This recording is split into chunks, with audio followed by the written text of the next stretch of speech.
जेठ बैसखवा के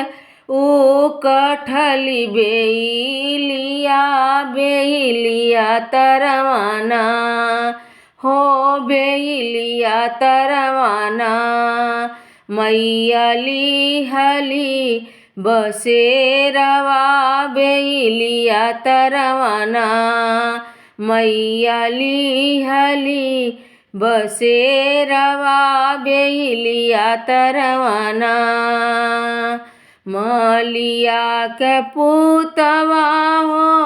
गरभी गुमानिया की होत भोरवाना गजरा काहे ना ले आइला की होत भोरवाना सेहरा काहे ना ले आइला की होत भोरवाना काहे मोरी माइया हो गैलिया गुताई की हम हो देबना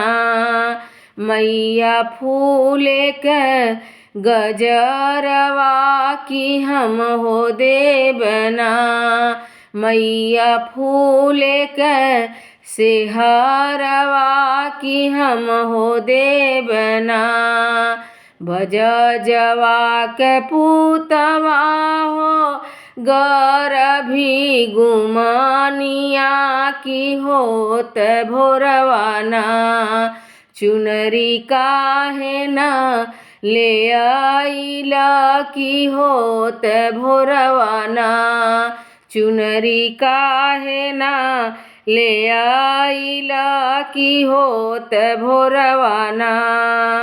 काहे मोरी माइया हो गैलिया गुताई की हम हो देबना मैया लाल की चुनरिया की हम हो देबना मैया चटक चुनरिया की हम हो देबना बभना के पुतवा हो गरभी गुमानिया की होत भोरवाना हवन काहे ना करावला की होत भोरवाना हवन काहे ना करावला की होत भोरवाना काहे मोरी माइया हो गैलिया गुताई की होत भोरवाना मैया हवन कराइब की होत भोरवाना मैया हवन कराइब की होत भोरवाना राजवा के पुतवा हो गरभी गुमानिया की होत भोरवाना भोगवा काहे ना लगावला की होत भोरवाना काहे मोरी माइया हो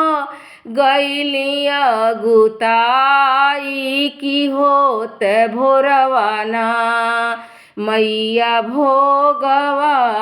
लगाइब की होत भोरवाना मैया आरती